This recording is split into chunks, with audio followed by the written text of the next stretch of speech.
They know how to celebrate, and what a beautiful piece that is, and a reminder of what a celebration Christmas really should be. And so, Merry Christmas. From Mission Hills Church to you, Merry Christmas. If you're a guest this morning, my name is Brian, and we really are thankful that you're here. Our hope is that you've been warmly welcomed, that you're comfortable, and that you know we'd love to have you back. You can come back any Sunday. We meet at 9 and 11 every Sunday, and we would simply be honored if you join us again. So feel free to do that. We say it because it's true. The doors of Mission Hill Church are always open. And by that, we certainly mean the physical doors, but more to the point, we mean the door of friendship is open here for you anytime. So thank you for being here. And we're just very, very honored to have you here this morning. Well, I bet you've been surprised at points in your life. When have you been really surprised, taken aback, caught off guard by something completely unexpected and wonderful? Way back when I first graduated from college, I was saving my money because I wanted to do an additional semester abroad overseas. And so I was painting houses. And all spring and all summer, all I did, sun up past sundown, was paint, paint, paint, paint. I needed to save money for an entire semester overseas. And it came to the point where it was one day before I was going to leave. My flight was going to leave the next morning. And it's dark outside the night before, and I'm still painting the last house that I'm supposed to complete. I wasn't so worried about finishing the paint job because, my timing is perfect, right? But what I was concerned about was I added up all the money I had made, and I knew I was $850 short of being able to pay for all the expenses overseas. And since it's the night before my flight leaves, I know there's no more chance to make any more money. So painting away, thinking, well, I don't know what I'm going to do, but I had to finish the job. And I was just getting ready to leave. The owner of the house came and he gave me an envelope full of cash for my work because he knew I wouldn't have time to cash his check. So he did the nice thing, gave me cash. I get in the car. First thing I did, of course, was rip it open and start counting the money. He had no clue I was $850 short. But I found inside that envelope an $850 tip. That was unexpected. And it was a wonderful, unexpected surprise. Far and away better and clearly more unexpected than that was the day I went to the top floor of the American Express building in Buenos Aires, Argentina. I've been living in South America for a couple of years, and on this particular occasion, I was intending to deliver a document to a friend of mine. She was a gorgeous Argentine young lady with beautiful, beautiful brown eyes, an engaging smile, and a sweet but very confident personality that just kind of lured my heart in. We were friends, and though secretly I had hoped that something more would develop, I figured there ain't no way she's going to have any interest in me. Regardless, I got to the reception desk and I asked for her, but she was busy, so I decided I would wait anxiously in the reception area until she came out and I could give her the document she was expecting. But while I was waiting, one of her friends saw me, came out to say hello. We exchanged small talk for a few minutes, and then her friend leans in to me closely and she says, to my ear, she says, "What are you waiting for?" Now, I've always been a little bit slow on the relational uptake. I said, "Excuse me, what do you mean? What are you waiting for? If you ask, she'll say yes." So if she asks, she'll say yes. What could that mean, right? Well, she came out, we talked, I gave her the document, and then later that day, I asked her out. I asked her on another date, and her friend was right. She said yes. So, hey, I asked her out again, and again, and again, and yet again, and today she's my wife. Now, that was completely unexpected. The life of Brian took a major upswing for the better. To say that that I married up is a huge understatement. This was a massive coup, a romantic coup, the romantic coup of all time, that she would say yes to me. So massive that I thought, one of these days she's going to see the light and want to break up with me. She's not going to marry me. Up until the day of our wedding. Matter of fact, I was so concerned that during the ceremony she would turn and run. I reorganized the order of the ceremony so that she had to say I do before she walked down the aisle. I wasn't going to let her go. And if you saw my wife, many of you know her, you understand how my life took an upswing. When have you been surprised, taken aback, caught off guard by something unexpectedly wonderful? Whatever it is, However beautiful, wonderful, and surprising it may be, it will take a back seat to what happens in the scene that we'll consider from the Bible this morning. Because Christmas is about the unexpected. But before we go there, I'd like to say just a couple of things. If you consider yourself to be a follower of Jesus Christ, my hope and prayer for you today, this morning, even in these moments now, that you would fully engage with what ought to be the celebration of your heart for all that God has already done for you and for all that He has promised He has yet to do for you. Christmas is a time of great joy. Regardless of other circumstances, you have a God who has proven His love for you. And I hope you know that as a follower of Jesus. If it happens to be the case that you don't see yourself, you don't consider yourself a follower of Jesus, my prayer for you is that even in these moments this morning, that maybe you'd be caught by surprise. And that you would begin to sense in your spirit, maybe there's a God who loves me, because I'm telling you, He does. He does. And He's been trying to get your attention. Maybe He's got a little bit of it. He'd really like to get your attention this morning. And by that I mean to say He really wants you to understand how deeply He cares for you. It doesn't matter who you are, where you're from, what you've done, what other people think about you, or what even you think about yourself. He feels deeply for you. And He wants you to know that. And the depth of His feeling is altogether a feeling of love. And He hopes that you know that.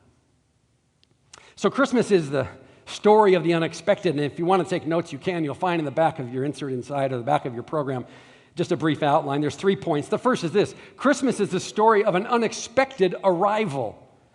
And that being that God, if you can believe it, God joins humanity. Now stop to think about it. Talking about the improbable, the shocking, the astounding, that God should take interest in the time, not to even mention the inconvenience, of taking on the form of humanity and live as a human for 33 years.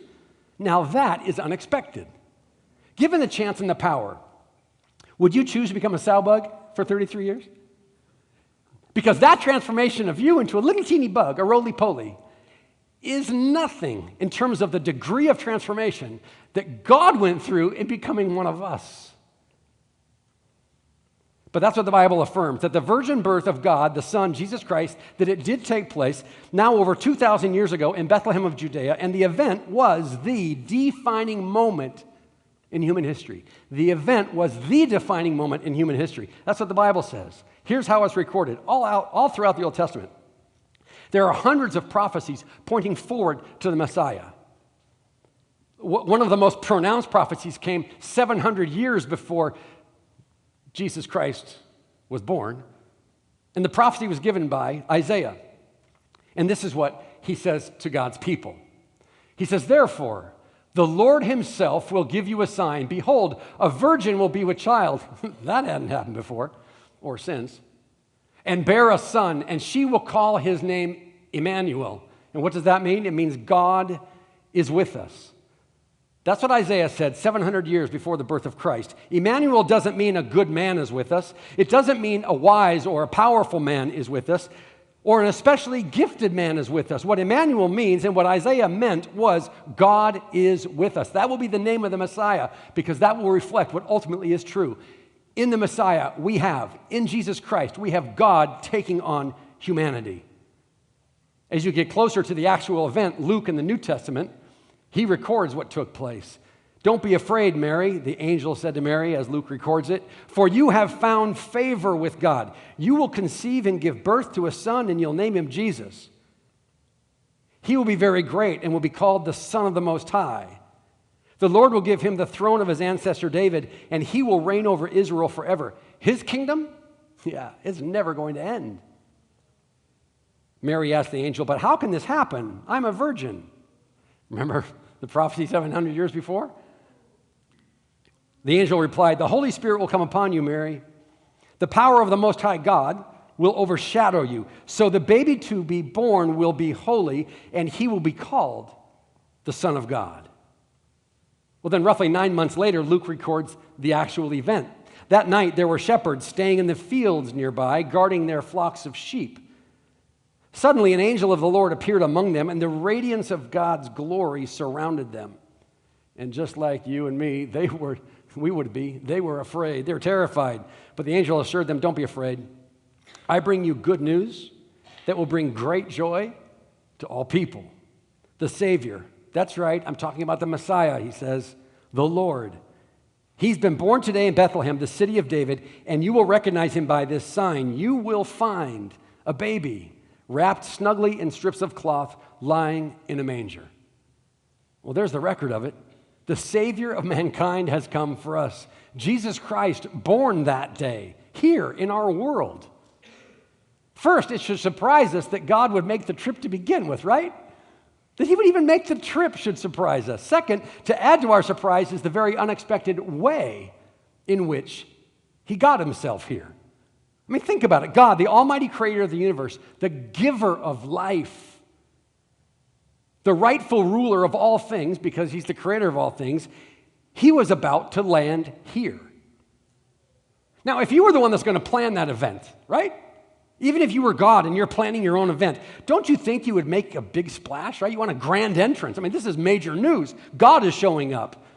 And so the entrance should be as grand as is, right? The nature of God, the King of all kings, the creator of all things. You would think that the skies would open up and this great staircase would unfold, right? Descend from heaven with a red carpet, right? Accompanied by gazillions of angels singing, a band, an orchestra, fireworks, trumpets.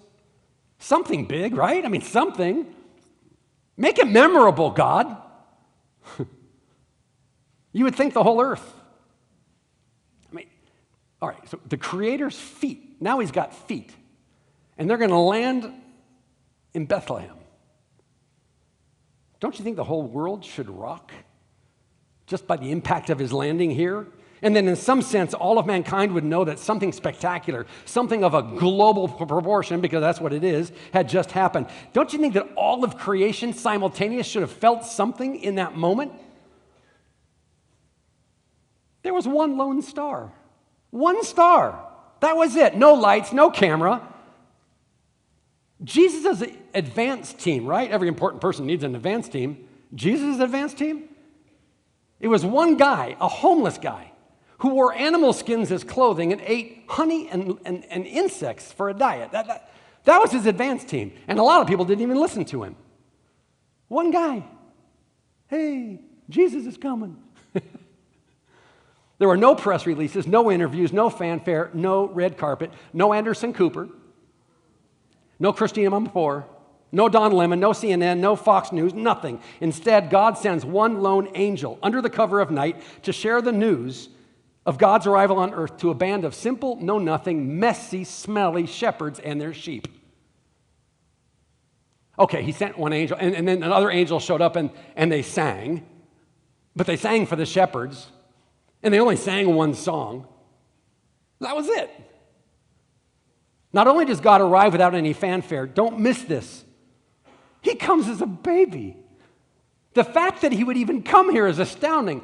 But why come as a baby? Don't you think God, if he's going to show up here in human flesh, he might as well show up as a grown man, right? I mean, was Morgan Freeman already busy that night? What was the problem? Yes, thanks a lot for that. I worked hard on that line. He comes as a baby. The Lord enters this world, and the only sound you hear is the gentle breathing of a baby in his mother's arms. But listen closely. It's God in human form.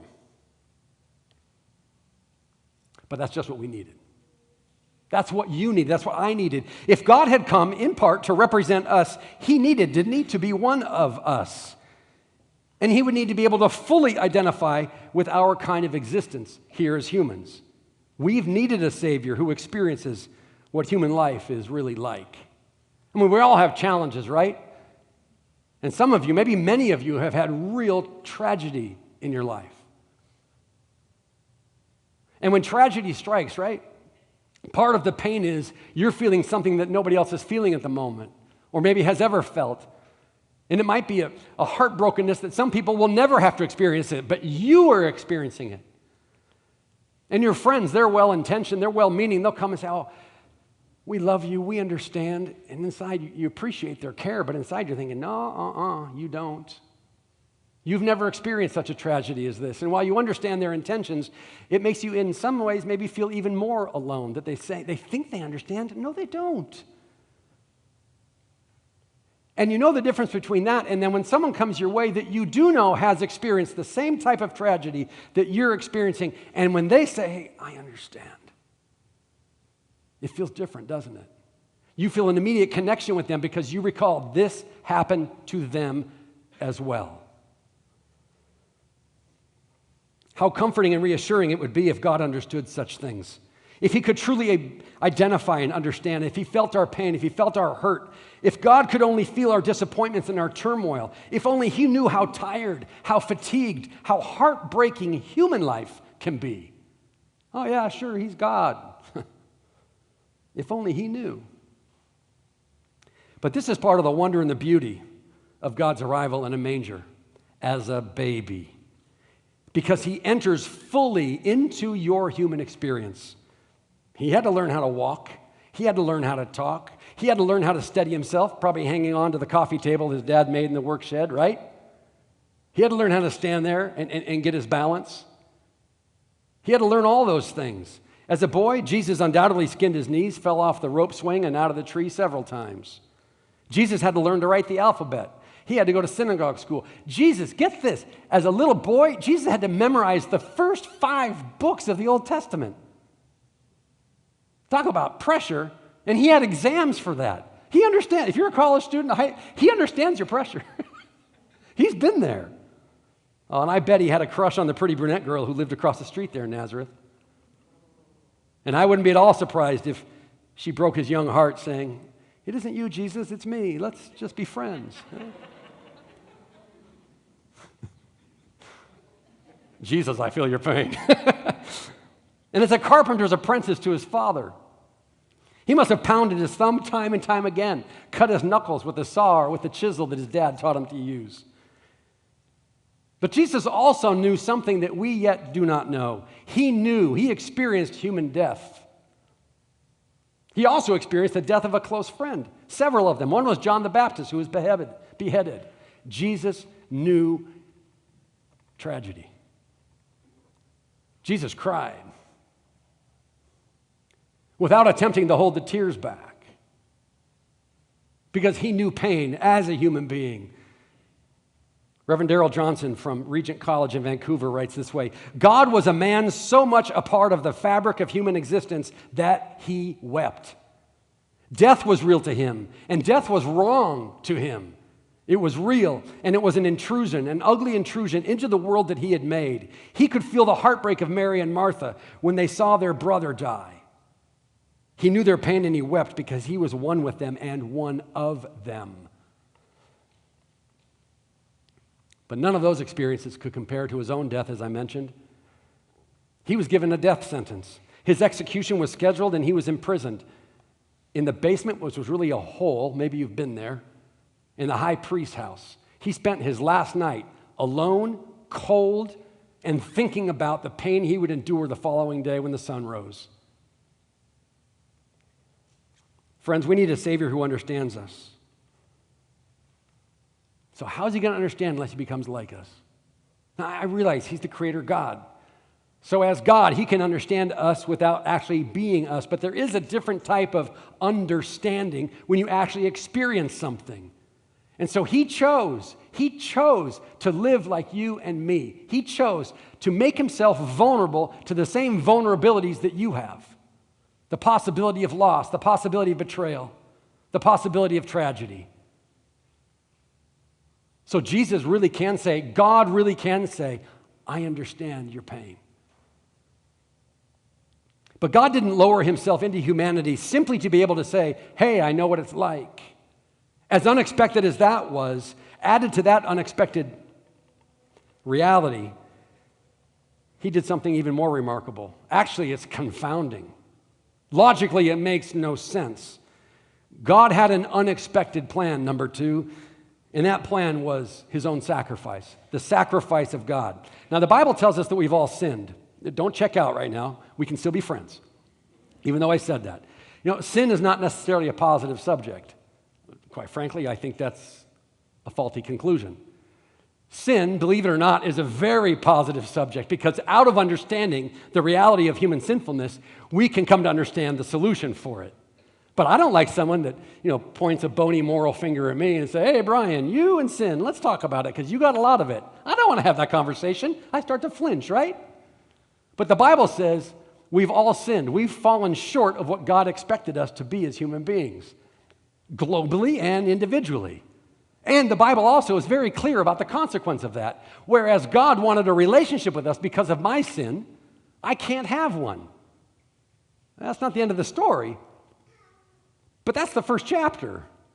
Because of my inability to live the way that God called me to live, because of my faulty choosing, I'm separated from Him. And the Bible is very clear about that.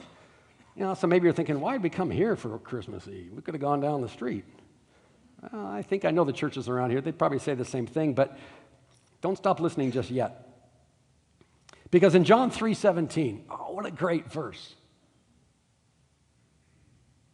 It doesn't say that Jesus, God the Son, knew of the sinfulness of mankind, and now he's going to parachute down into reality there on earth, and he's going to condemn everybody. No, he did come. But the Bible doesn't say he came to condemn. He came to do something else. Look at John 3:17. It says, God did not send Jesus into the world to condemn the world, though I deserved it. Right? Why did he come? But that through Jesus the world might be saved. So sin is a reality. The separation from God who created me is a reality. But so too is it very real that God in Jesus comes not to condemn me, but to get my attention and to get yours, to let you know how deeply, how passionately he wants to pursue us to save us. I grew up playing soccer. It was my favorite sport. And I remember as I was getting on close to the end of my high school years, I was playing in a very important tournament, at least important to me, and I actually tore ligaments in my right ankle. Real painful injury. I couldn't walk. They helped me hobble off to the side, and there I was on the sidelines holding my right ankle. The coach calls over the team physician. Now, don't get the wrong impression. We weren't all that high and mighty, but we had a team physician really only because he was the father of the goalkeeper, right? But nonetheless, he volunteered to always attend to us if we got hurt. Now, this guy was getting along in age, right? But you don't turn down cheap help. He comes over, and he's this old gray-haired guy, and I'm holding my right ankle. And he puts his hands on my knee. He says, does this hurt? Does that hurt? Does this hurt? No, it doesn't hurt because, sir, it's my right ankle. But he kept, does this hurt? Does that? No, it doesn't hurt because there's no problem there. My right ankle hurts. And I couldn't get him to focus his attention on my right ankle. Funny. It's funny how my condition failed to improve as long as the doctor attended to my left knee. In the simplest of terms, my friends, we have a problem that needs to be treated. But as long as we ignore it, or as long as someone attends to something other than our problem, we have no hope of cure, right? For what really ails us. So here's the reality. You, like me, we need to hear the bad news of our injury before we stand any hope of healing. That's just as true for my standing before God as it is for my right ankle. I need to understand what's happened between me and God. And once I do, then there can be healing. People sometimes say, I'm a good person. Doesn't that count for something? And I'm not belittling that statement because we do know, as much as we know of the things that we do that are sinful, that are wrong, we also know the times that we do things out of a proper motivation to love or to bless or to care for somebody, right? And so sometimes people say, well, yeah, I'm a good person. Doesn't that count for something? Doesn't my goodness trump my badness? And no political pun intended. Okay, that was supposed to be. You know it's a bad day up here when you got to basically beg for laughter. Okay, if you're new, to know me is to know I've got a really dry sense of humor. And some would even call it a sense of humor. There's a sense of something, nonsense. All right. In an interview, the Italian actress Sophia Loren, in an interview with USA Today, this is what she said about her life, about God, and about heaven. I'm not a practicant, but I pray. I read the Bible. It's the most beautiful book ever written. I should go to heaven. Otherwise, it's just not nice. I've not done anything wrong. I'm a good person. My conscience is very clean. My soul is as white as those orchids over there. And so I should go straight to heaven. Now, I rather like Sophia Loren. I'd love to see her in heaven. But truth be told, well, as a teenager, I actually had a crush on her, but that has no bearing on what I'm going to say next. Truth be told, her condition is wrong, and her position is wrong, and her explanation is wrong. Her understanding is wrong, because her starting place is wrong. You see, she starts from a place where there's some sense of inherent goodness, and then that goodness has played out throughout her life, so she could stand here and say, listen, I deserve to go to heaven. I'm a good person. My soul is as white as those orchids over there. How does she draw that conclusion? Only based on a faulty beginning, believing that she inherently is a good person. Again, hang on, don't leave me yet. It's really a case of mistaken identity. I'm sure she's done many wonderful things, just as you do, nice and gracious things. But as good as you are, as good as I am, there's still something broken in every human being that needs to be attended to. What it is a case of mistaken identity. I'm born. Nobody has to teach me to say what I'm going to say next. I'm the boss of me. No one had to teach me those words. As soon as I began to feel things and process things in my mind as a little kid, and as I got older, right? I figured my life does not belong to anybody else. So I'm the captain of my ship. I'm the king of my castle. I'm the boss of me. Friends, that is the conclusion. It's a faulty conclusion, but it's the conclusion that we arrive at from the beginning. But if you get that wrong, then you'll be playing the game. Hey, I'm a good person. I ought to go. But the issue isn't goodness or badness. Please listen. Here's the issue. The issue is governance. The issue is, I think I'm the boss of me. But that's actually an inhuman conclusion.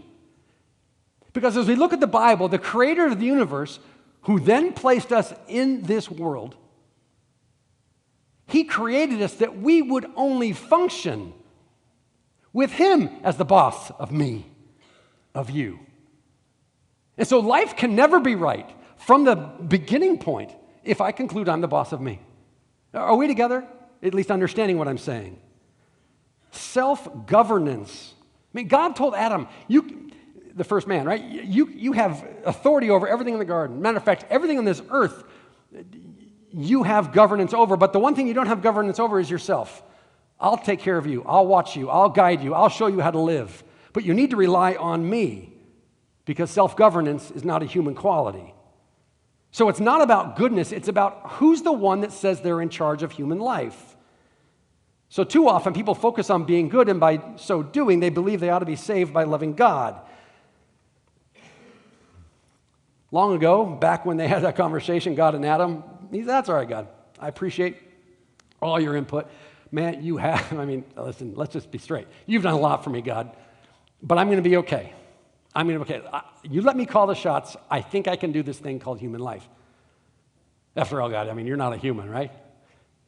So why don't you just stand down? I'll trust myself. God, being a gentleman, pulls back, releases his protective hand, and then all of mankind since that point has lived in a fallen world with faulty conclusions about being the boss of me.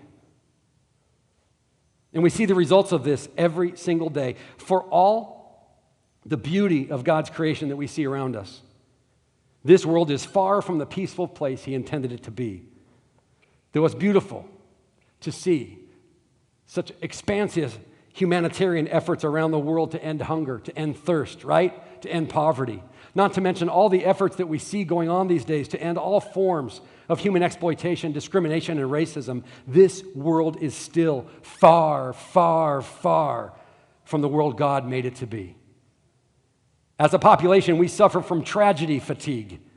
We see so many examples of evil that it no longer surprises us, and then sometimes we are at risk to fully enter into the pain and the suffering that other people are experiencing when tragedy occurs.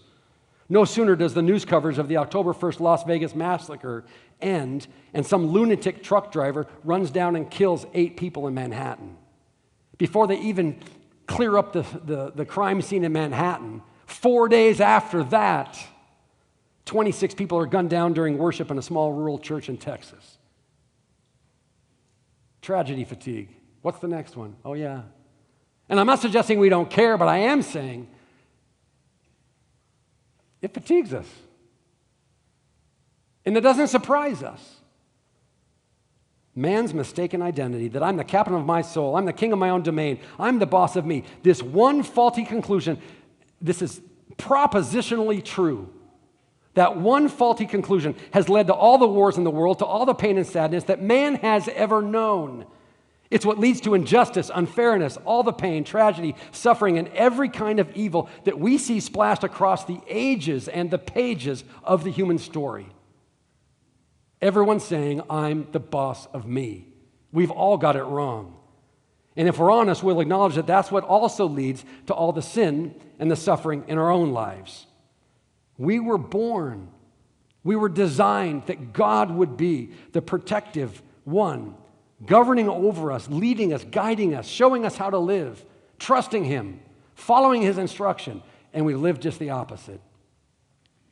And I'm not here to condemn you, because who am I? If Jesus came to show you His love, how can I stand here and condemn anyone? And so I'm not. But as long as you attend to the left knee, the right ankle doesn't stand a chance of healing. So we all have the same choice before us. We can ignore our problem and believe like Sophia Loren, and I'm not condemning Sophia Loren. I'm just repeating what she said. We can believe like Sophia Loren that we're good people who deserve to go straight to heaven, or we can take God at His word as truth. That, yeah, we've sinned and we need forgiveness, and simply ask Jesus for a bailout. And by the way, the Bible gives us the terms of the bailout. John 3:16. I bet you've heard the verse before. You'll see it on the screen. For God so loved the world that He gave His only Son on the cross, that whoever believes in Him shall not perish but have everlasting life. In simplest of terms, that's the rescue plan right there. What's it involve from God's side? He chooses to love us, and He does. He proves that love by giving His Son to die on the cross to pay for my sin and yours so you don't have to. But how did that get then applied to our lives? One way. We believe that that's why He came. We believe that He loves us. We believe that we need Him to love us, to pay the penalty for our sin. Once we believe that, then He says, you won't perish. You'll have everlasting life. He loves, He gave. What do? We believe. And then He gives us eternal life with Him. See, in one regard, Jesus didn't come into this life as we do. I come in intent, once I have consciousness, on self-governance, right? To make the most of my life, right? I really want to live. He comes in living with the purpose to die. And that happened at age 33. After His crucifixion, they laid Him in a tomb. But the unexpected thing, the wonderfully unexpected thing, is that was what was supposed to happen. That was God's plan, to sacrifice Himself. So what could be more unexpected than that? A holy God choosing to sacrifice Himself for the guilty party? First, God joins humanity, and He does so as a baby. Then He grows, and He lets Himself become the sacrifice. Unexpected, wonderfully unexpected. But there's more. Number 3, there's also an unexpected outcome. A new identity can be yours and mine. And that new identity comes with a new inheritance, right? On this earth, you're going to inherit whatever your parents give to you. Maybe you've already received an inheritance. And it's always in accordance to what? It's in accordance to what your parents have to give you. They can't give you as an inheritance what they don't first possess. But what they do possess, they can choose to give it away or to give it to you. But there is some measure of an inheritance. And truthfully, what becomes the most beautifully unexpected reality is this: you can change your identity. You can become a part of the family of God. And with that, the inheritance that comes as a son or a daughter of God. An inheritance you otherwise couldn't have. The famous children's author C.S. Lewis, he famously wrote, "The Son of God became a man to enable men to become sons of God." The Son of God became a man, a human being, to enable human beings to become sons of God, daughters of God. In other words, he became what you are in order to make you what he is. Jesus Christ, he is the Son of God. We become sons and daughters. So you could say that Jesus really didn't come to save you from your sin, right? God the Son didn't become a human being called Jesus Christ to save you from your sin. More profoundly still, the reason he came was to unite you with God the Father because you were separated. The prerequisite for uniting you was the forgiveness of all your sin. But his intention, it goes beyond the cross. It's what the cross opens the way for. You can actually be a son of God. You can be adopted into his family. According to the Bible, and the Bible is true, there are only two families in all the earth. There's Adam's family. They even made a comedic episode back in the 60s and 70s about that. But there's Adam's family, and there's God's family. Sorry. Yeah, I'm sorry. It wasn't even here. I don't know why. Anyways, so there's Adam's family. We're all born into Adam's family. What's your inheritance going to be? Whatever he has to give. Do you know what he has to give? Death and separation. Keep your inheritance. Thank you very much. But I'm born bearing the traits of my family of origin. I'm the God of me, the boss of me. I'm in charge. And my inheritance is separation from God forever. The Bible says there's a second family. You're not born into it. You have to be adopted into it. And that's the beautiful, unexpected gift of God. That while you're born in that family, he gives every single person the option to be adopted. And friends, I believe at its deepest point, that's the meaning of Christmas. Because God the Son came, you now, all of humanity now has the option to place themselves up for adoption. That's Christmas. That's Christmas. And with that comes a different inheritance. The Bible says it's eternal life with God. So who is God? He's the creator of everyone, but God is not the father of everyone, though he desires to be. Each individual has to choose to make him father. You can't unmake him your creator. He already is. But you have to opt in to let him be your father. There's a children's story written in 1966 called Paddle to the Sea. Paddle to the Sea. It was the story of an American Indian boy, just a little boy, who lived in northern Minnesota with his family and with their tribe. But being a little boy, he really couldn't go places, right? He's a little kid. Couldn't go places, but he always had this idea to go other places, and he always was dreaming about traveling, but he just couldn't do that. So one day he took a piece of wood about yay big, and he began to carve it with his carving knife. And what he carved for himself was a canoe. And once he finished the canoe, he wasn't done, because in his mind, he carved a little image of himself. And then he put himself inside his little wooden self inside that canoe. And he wanted the canoe to go on a trip. And as he would send that canoe away, he would imagine himself in that boat going wherever the canoe went. Well, his dad had told him that the river that runs by their village, that it eventually becomes larger and the water more powerful and rapid, and it ends up dumping into a lake. And then from that lake, there's an outlet that goes to another lake, and another outlet, another lake, and then finally, if you follow all the way through, it'll take you into a river that dumps you into a big ocean, that bigger ocean sun than you've ever seen in your life. And so he had an idea. He wanted to carve then in the side of his canoe the words "paddle to the sea." Paddle to the sea as a directive to his little wooden self to keep on going. To keep on going until you make it to the sea. So not too many days after that, he took his paddle to the sea canoe and he let it go in the river. And he watched it go downstream. As the story goes on, it says years go by and that little canoe made its way to Lake Superior, and then winter came and it froze up and the canoe stuck there, right?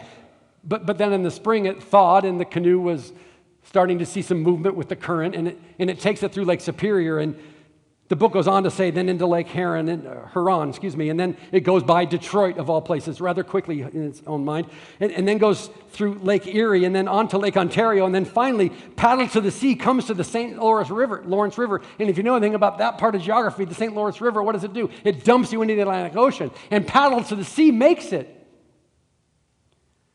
And then the story goes on, and it says, paddle to the sea then is caught in a current, and the little carved boy and the little carved canoe end up in New York Harbor in a flotilla of garbage, which is pretty common there, I understand. And it got tied up and mixed up with all the junk there, just sort of moseying its way through downtown New York. When a New York dock worker, sees something strange in all the junk, and he bends down and he picks it up and he looks at it, cleans it off a bit, sticks it in his pocket, and he goes home. On his way home, he passes a pawn shop. He goes in and he pawns the paddle of the sea canoe, gets a few bucks for it. The book says that years go by, and then one day there was this 30-year-old young man. He was Indian by descent, that he went to New York City for the first time, and he just happened to be walking by a street, and he sees a pawn shop, and right there in the window, he sees his canoe.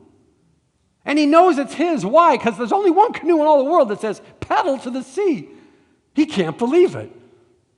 He goes inside and he pays a few more bucks than the guy that sold it there, and he gets the canoe back. He gets it back to himself. It's a very simple, lovely children's story. But in the hand of that Indian was the very thing he created. And what he created was gone from him for a long time. He had made it even in his own image, but the image was beaten up through the years of separation. But he goes to that pawn shop, he pays a price, and he gets it back to himself. So what do we know? We know this. It was both his by creative right and by right of purchase. It was his because he made it, and it was his because he bought it.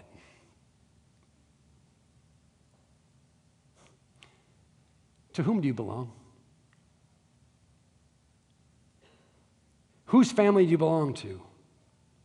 To understand what is really real, to know the truth of who you are, is to know that you are the product of the creative, loving hand of God, that you are lost until you let Him find you, and that He spared nothing to see to it that He could open up the way for you to come home. In Jesus, God the Father came looking for you. He created you, and through Jesus on the cross, He bought you back. You're His. And He wants you to know that love and that security and that salvation. He created you and He bought you back. That's Christmas. So don't get lost in images of Christ as a cooing little infant. He's God, and He's come for you. He's passionate for you. And all your victories and all your joys and all of your accomplishments, they will be superficial until you find your rest in your proper family. And all of your pain and all of your difficulties will be without resolve until they are resolved in the healing that He alone can bring. And you will be separate from the life you were created for until you find, through Jesus, your personal introduction to the God who wants you as His son or daughter, so that you might, with great joy, freely always be able to say, Father. Christmas means that you can exchange your family of Adam, for the family of God. And in so doing, exchange your eternity. So let God, through Jesus, if you never have before, let God, through Jesus, adopt you. Why don't you bow your heads? I'd like to pray just for a moment. If you would like to ask Jesus to be your Savior today, you can simply make the words I'm going to pray, make them your own. Make this your prayer. Dear Jesus, thank you for coming for me. I admit that I've lived my life on my own terms. So I ask you, Jesus, forgive me for that. Forgive me for all of my sin. Be the boss of me. Take me into God's family now. Rule in me. And make my life all that you desire it to be. In your name, Jesus. Amen. If you prayed that prayer, welcome to God.